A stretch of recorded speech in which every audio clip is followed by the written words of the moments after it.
오늘 거룩한 주일 여러분 참 잘 오셨습니다. 오늘 본문 말씀 중심으로 광야에서 발견한 에덴, 광야에서 발견한 에덴이란 제목으로 함께 하나님 말씀을 나누도록 하겠습니다. 프랑스 언론에서 호평받고 있는 한국 소설가가 한 분이 있습니다. 2000년대 한국 문단에서 동인문학상, 대산문학상, 이산문학상 등 중요한 문학상을 휩쓴 소설가 김영하 씨입니다. 이분이 쓴 빛의 제국이 또 그곳에서 아주 큰 호평을 받고 있습니다. 이 소설은 북한에서 난파된 고정 간첩의 이야기입니다. 소설 속에 등장하는 주인공이 이제 김기영이라는 이름의 간첩입니다. 북한에서 난파가 됐는데 10년 동안 아무런 지령을 북한에서부터 받지 못했습니다. 북한이 경제난으로 공작금을 제대로 보내지 못했기 때문입니다. 얼마 전에도 언론에서 이런저런 소식이 들렸었죠.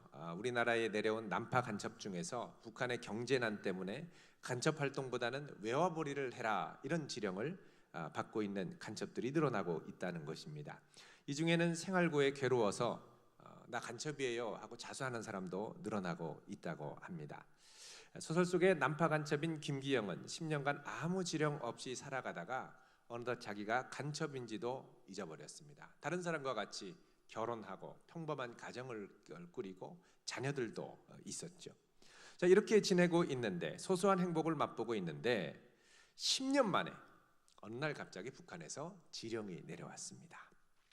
지령의 내용은 내일까지 당장 북한으로 올라오라는 겁니다.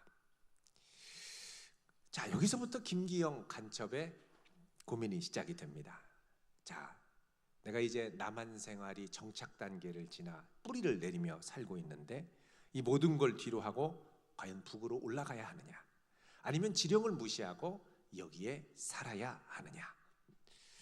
하지만 난 원래 간첩인데, 간첩은 국가에서 보낸 지령대로 따르는 게 간첩인데, 이게 지령 없이 10년간 살아오다 보니까는 자꾸 자기가 간첩이라는 생각을 잊어버리고 아닌 것 같은 생각이 드는 겁니다. 이제 드디어 간첩으로서의 정체성이 흔들리게 된 것이죠. 자, 정체성이 흔들리니까 무엇을 우선으로 생각하면서 해야 할지 우선순위도 같이 흔들리게 되었습니다.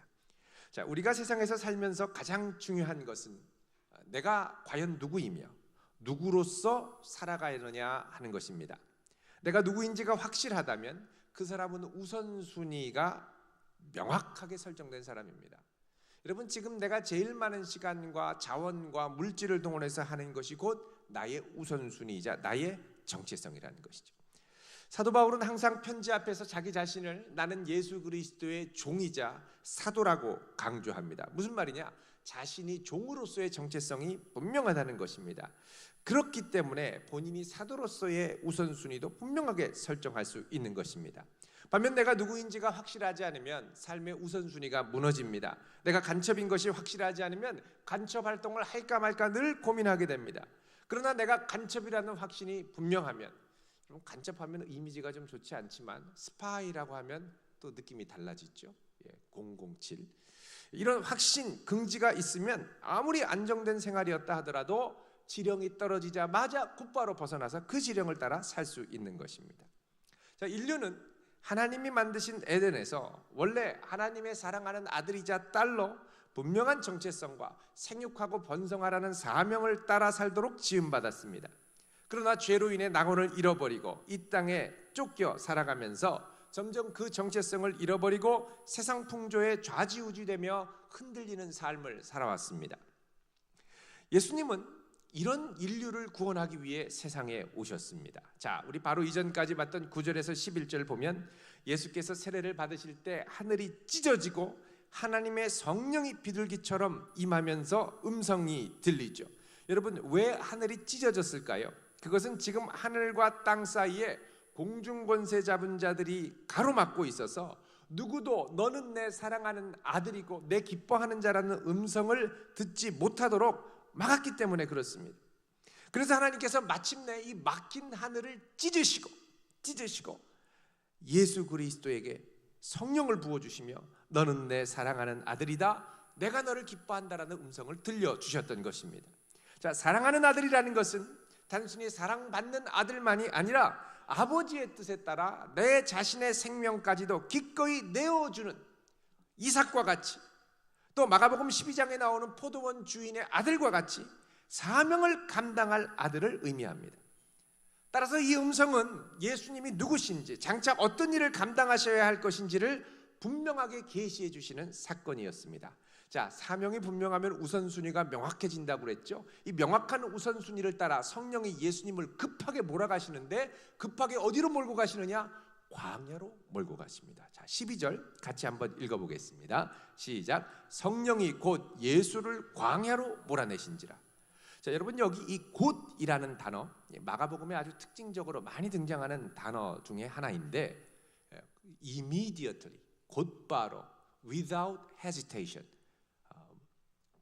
망설임 없이, 시간 여유를 주지 않고 급박하게 몰아갔다, 이런 뜻입니다. 자, 성령께서 예수님께 임하고 하늘의 음성이 들리자마자 기다렸다는 듯이 광야로 몰고 간 겁니다. 여러분이 몰아냈다라는 이 단어 헬라어로 에크발로라고 하는데, 에크라는 말은 from이라는 접두어고 발로는 throw, 던진다라는 동사입니다. 그러니까 문자적으로 직역하면 성령이 곧바로 예수님을 광야로 내던지셨다, 이런 뜻입니다. 상당히 과격한 표현이죠. 원래 이런 표현은요, 귀신을 내쫓을 때 쓰는 표현입니다. 귀신을 내몰았다, 쫓아냈다 할 때 이 에크발로라는 단어를 사용합니다. 그러니까 성령께서 지금 얼마나 급했으면 일말의 여지 없이 이 음성을 듣고 성령이 임하자마자 곧바로 광야로 내몰았다는 겁니다. 아니, 도대체 광야에 무슨 할 일이 있다고 광야로 내모셨을까요? 그만큼 광야에서 하실 사역이 중요하고 다급했다는 겁니다. 우리 같으면요, 성령이 임하고 하늘의 음성이 들리면 일단 서울로 가야 됩니다. 가서 좀 알리고 뜨고 막 해서 좀 반짝반짝하고 이제 지방으로 내려와야죠. 근데 예수님께서는 성전이 아니라 광야로 쫓겨가신 겁니다. 여러분, 예수님이 하실 사역도 보면 성전이 예루살렘에 있죠. 또 제사장도 예루살렘에 있죠. 모든 사람들이 구원을 바라고 선망하고 찾아가는 곳이 예루살렘입니다. 주의 구원이 시온에서 나오고 주의 말씀은 예루살렘에서. 근데 하나님은 이걸 뒤로 하고 광야로 내몰아 가시는 거예요. 왜 광야로 몰아가시느냐? 하나님의 구원은 광야로부터 시작되기 때문입니다. 그러니까 우리 시선에서 볼 때 광야는 정말 좋은 곳이고, 또 광야가 아니라 예루살렘은 정말 좋은 곳이고, 광야는 황량하고 기피하고 싶은 곳이라고 생각을 합니다만, 하나님 보실 때는 이 둘이 반대라는 거죠. 자, 이 반대라는 게 어디에 나오느냐? 여러분, 이사야 65장 1절을 우리 한번 보겠습니다. 우리 지난주에 함께 봤던 말씀인데요.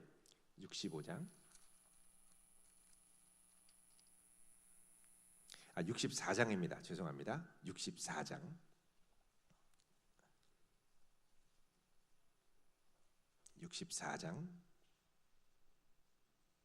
자, 같이 읽습니다. 시작. 원하건대 주는 하늘을 가르고 강림하시고 주 앞에서 산들이 진동하기를. 자, 주는 무엇을 가르고요? 하늘을 가른다. 이게 가른다는 게 찢는다는 거죠. 그러니까 장차 메시아에게 임할 성령의 사건, 하늘을 찢고 들리는 음성의 사건을 예고하는 것이라고 우리 지난주에 살펴봤습니다. 그런데 이 기도에 놀라운 고백이 있는데 그게 바로 10절입니다. 같이 읽습니다. 시작. 주의 거룩한 성읍들이 광야가 되었으며 시온이 광야가 되었으며 예루살렘이 황폐하였나이다.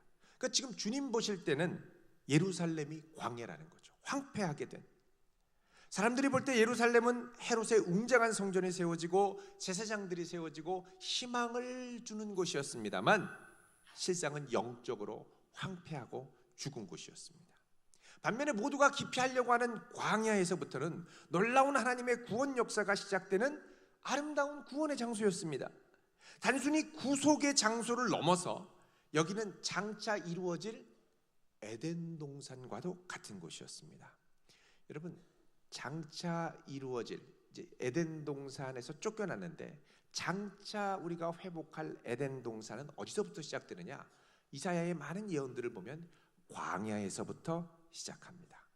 자, 대표적인 것이 이사야 43장 18절입니다. 우리 한번 보겠습니다. 이사야 43장 18절에서 21절. 자, 제2 이사야가 시작되는 이사야 40장 이하에는 하나님의 구원 역사가 주로 나온다고 그랬죠. 자, 이사야 43장 18절부터 21절 같이 읽습니다. 시작. 너희는 이전 일을 기억하지 말며 옛날 일을 생각하지 말라. 보라, 내가 새 일을 행하리니 이제 나타낼 것이라. 너희가 그것을 알지 못하겠느냐? 반드시 내가 광야에 길을 사막에 강을 내리니 장차 들짐승 곧 승냥이와 타조도 나를 존경할 것은 내가 광야에 물을 사막에 강들을 내어 내 백성 내가 택한 자에게 마시게 할 것임이라. 아멘. 자, 그 뒤에 보면 이 백성은 내가 나를 위하여 지었나니 나를 찬송하게 하려 함이니라 라고 말씀합니다. 자, 하나님의 구원 역사가 어디서 일어납니까? 새 일이 어디서 일어납니까? 광야에, 사막에. 거기서 길이 나고 거기서 강이 납니다. 여러분, 에덴 동산은 그 중심부터 발원해서 사방에 강이 흐르는 곳이죠. 자, 여기에 또 누가 오냐면 장차 들짐승 곧 승냥이 타조들이 몰려오고 물을 마시고 그리고 하나님을 이곳에서 경외하는 일들이 일어난다는 겁니다.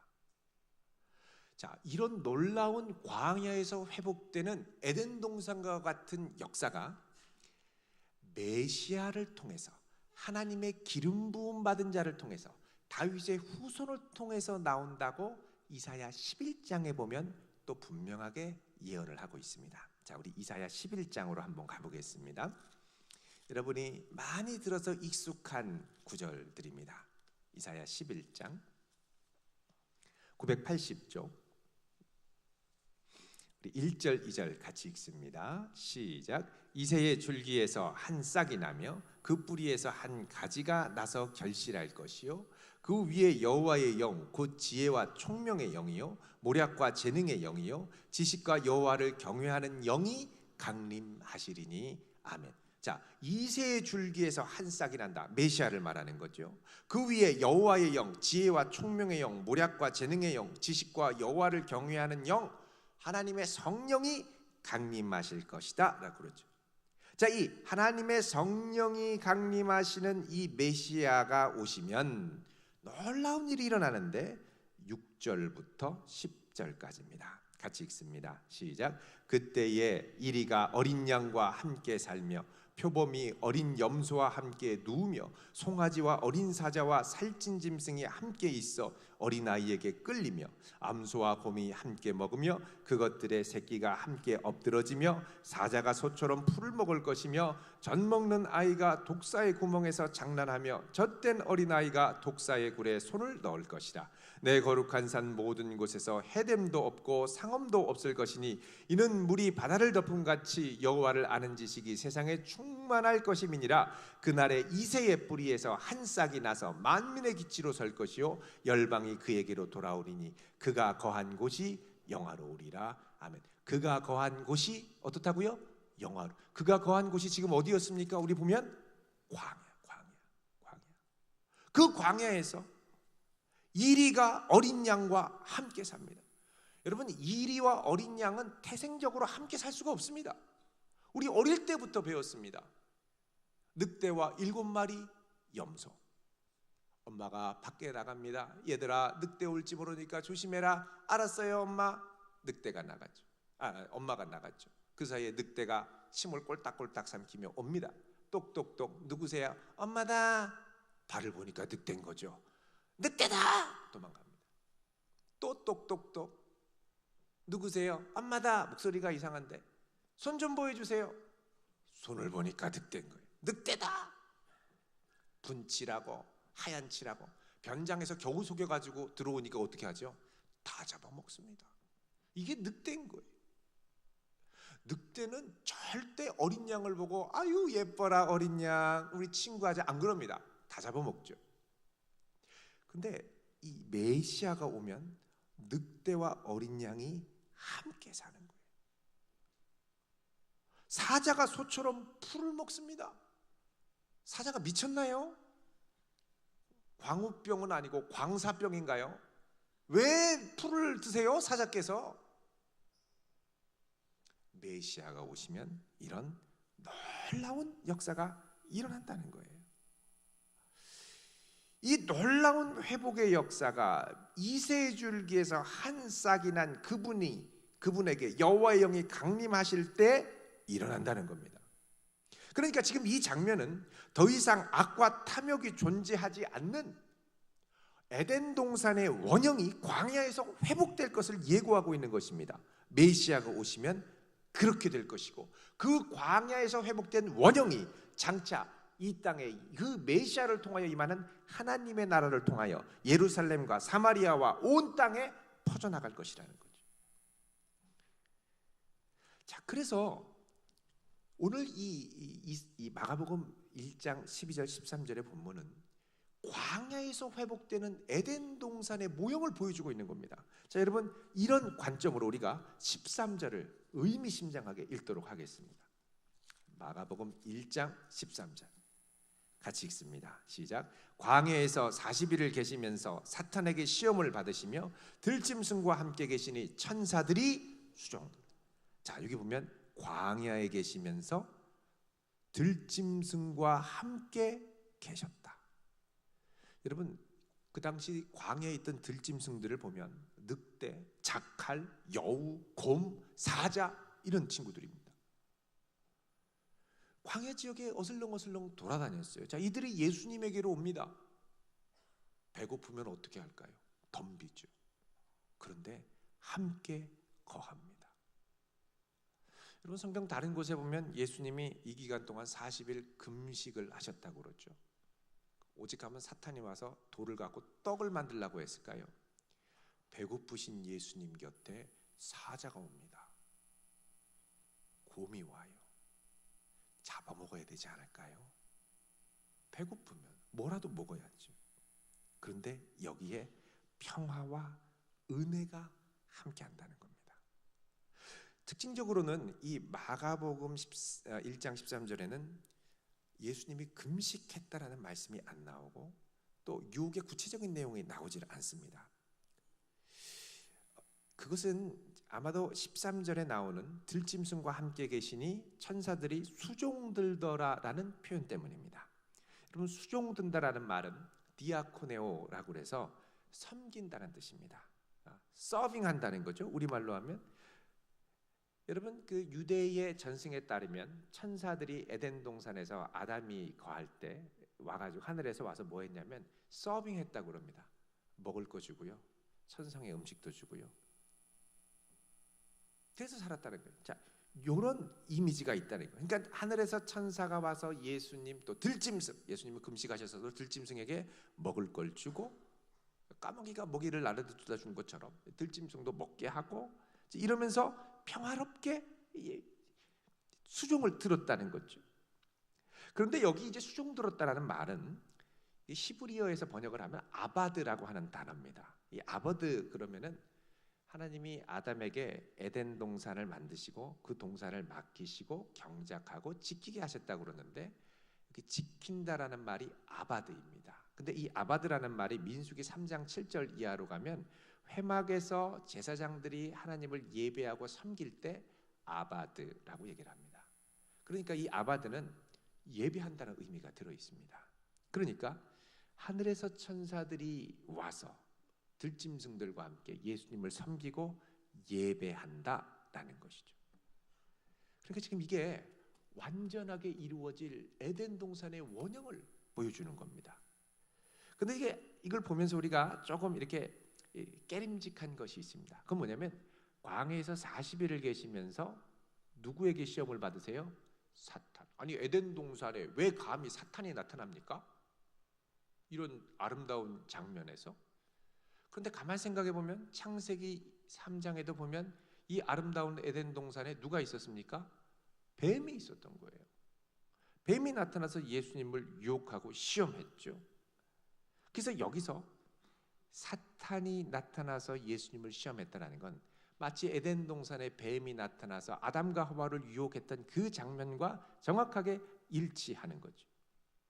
그러니까 여러분, 성령께서 지금 예수님이 사랑하는 아들이요 기뻐하는 자로 정체성을 확인하자마자 광야로 급하게 몰아가신 건 뭐냐? 이제 과거에 실패했던 에덴 동산에서의 이 싸움, 사탄과의 싸움, 그리고 에덴 동산의 구현을 이제 새로운 제2의 아담, 이 세상의 마지막 아담으로 오신 예수님을 통하여 예수님으로부터 다시 회복시키려고 하는 중차대한 사명이 있었다는 겁니다.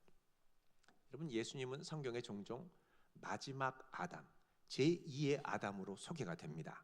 고린도전서 15장 45절을 보면 첫사람 아담은 생명이 되었다 함과 같이 마지막 아담은 살려주는 영이 되었나니 그럽니다. 자, 첫사람 아담은 생명이 되었고 마지막 아담은 살려주는 영이 됐다는 겁니다.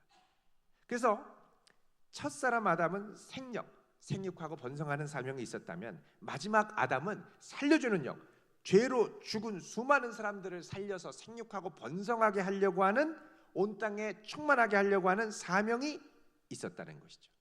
자, 이렇게 볼 때 지금 성령께서 예수님을 강권에서 광야로 몰아가신 것은 제2의 아담이 제2의 에덴 동산에서 처음 아담처럼 사탄에게 패하여 무너질 것이 아니라 승리해서 장차 온 유대와 예루살렘과 사마리아와 땅끝까지 온 땅에 만연한 이 세상의 사탄의 통치와 세력을 꺾기 위한 거대한 전초전을 치렀다는 겁니다. 자, 이걸 위해서 하늘이 찢어지며 새 창조의 능력인 성령이 비둘기같이 그리스도에게 임하고, 이 성령의 능력과 말씀으로 예수께서는 광야에서 에덴 동산의 원형을 이루어가면서 이것을 교묘하게 파고들려고 하는 사탄의 세력과 싸워 승리하신 겁니다. 여러분, 다른 복음서에 보면 광야에서 이 사탄이 다른 복음서에 보면 이 광야에서 사탄이 예수님을 유혹하는데 세 가지로 유혹하죠. 그 특징을 가만 살펴보면 이 선악과와 아주 비슷합니다. 자, 창세기 3장 6절에 보면 여자가 그 나무를 본즉, 여러분 한번 보시죠. 창세기 3장 6절 3쪽입니다. 맨 앞에. 자, 창세기 3장 6절 읽습니다. 시작. 여자가 그 나무를 본즉 먹음직도 하고 보암직도 하고 지혜롭게 할 만큼 탐스럽기도 한 나무인지라. 예. 그러면 그 나무를 보니까 어떻게 해요? 먹음직도 하고 보암직도 하고 그 다음에 지혜롭게 할 만큼 탐스럽다. 자, 먼저 먹음직했습니다. 마태복음 4장을 보면 사탄이 예수님께 처음 와서 유혹한 게 뭡니까? 이 돌들로 떡덩이가 되게 해라. 먹음직한 걸로 유혹을 했습니다. 그 다음에 두 번째 시험을 보면 사탄이 예수님을 저 성전 꼭대기에 올라가서 뛰어내리라고 그러죠. 뛰어내리면 천사들이 와서 받쳐주고, 그러면 그 주변에 있던 많은 성전에 예배하러 왔던 사람들이 그걸 보고 감동하고 예수님한테 뿅 가지 않겠느냐? 보암직하라는 겁니다. 그 다음에 세 번째 보면 지혜롭게 할 만큼 탐스럽다라고 그러죠. 자, 세 번째 시험은 사탄이 예수님을 높은 시험산 꼭대기로 데려가서 거기서 온 세상의 영광을 다 보여줍니다. 거기서 보면 아마도 여리고, 예루살렘 더 북쪽으로, 그리고 저 멀리 요단 동편 쪽에 많은 성읍들, 여러분 한밤중에 보면요, 그 이 요단 동편 서편에 불이 반짝반짝 다 들어옵니다. 그 수많은 나라들의 영광을 보여주면서 내가 너를 지혜롭게, 나한테 경배만 하면 이 나라를 줄 테니까 미련하게 십자가 지지 말고 지혜롭게 그냥 나한테 절만 해라, 이렇게 얘기합니다. 지혜롭게, 탐스럽죠. 하고 싶죠. 십자가 안 져도 되니까. 근데 하나님의 진정한 지혜는 십자가에 있었습니다. 그래서 예수님이 이걸 거부하고 말씀으로 이겨내셨죠. 여러분, 그러니까 이 광야에서 예수님이 시험 받은 건 태초에 에덴 동산에서 아담이 실패했던 그 선악과를 다시 예수님에게 제시한 겁니다. 자, 만약에 이 싸움에서 예수님이 지면 어떻게 될까요? 에덴 동산이 문을 닫고 아담과 하와가 쫓겨났던 것처럼 예수님의 장차 이루실 사명, 사역은 치명적인 타격을 입을 겁니다. 그러나 예수님께서 이 시험에서 이기셨고 광야에서 에덴 동산을 이루어 가셨기 때문에 사실 여기서부터 하나님의 나라가 온 나라에 퍼져나가기 시작한 거죠.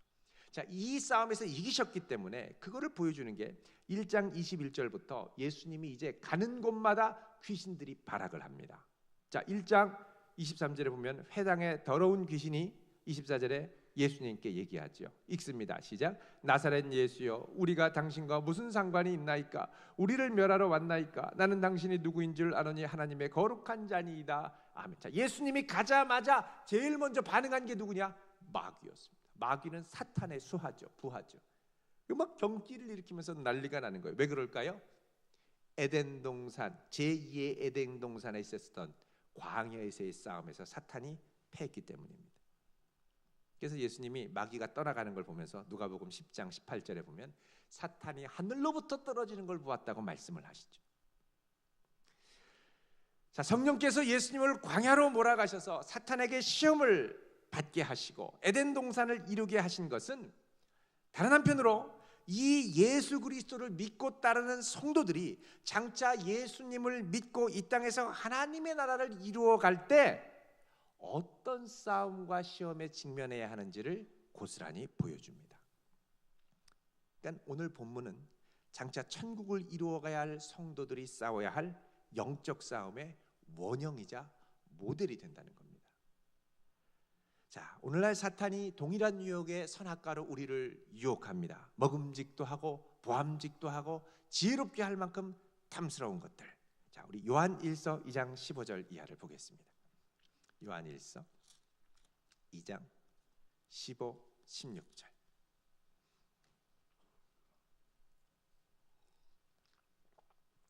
같이 읽습니다.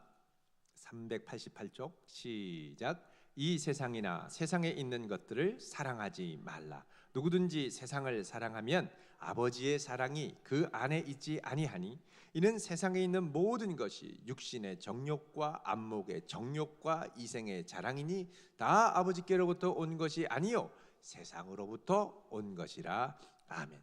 자, 이 세상에 있는 것들을 뭐 하지 말라고요? 사랑하지 말라. 이거 세상에 있는 거 잘못하면 사랑하게 됩니다. 사랑하면 마음도 뺏기고 몸도 뺏기고 중심도 뺏기죠.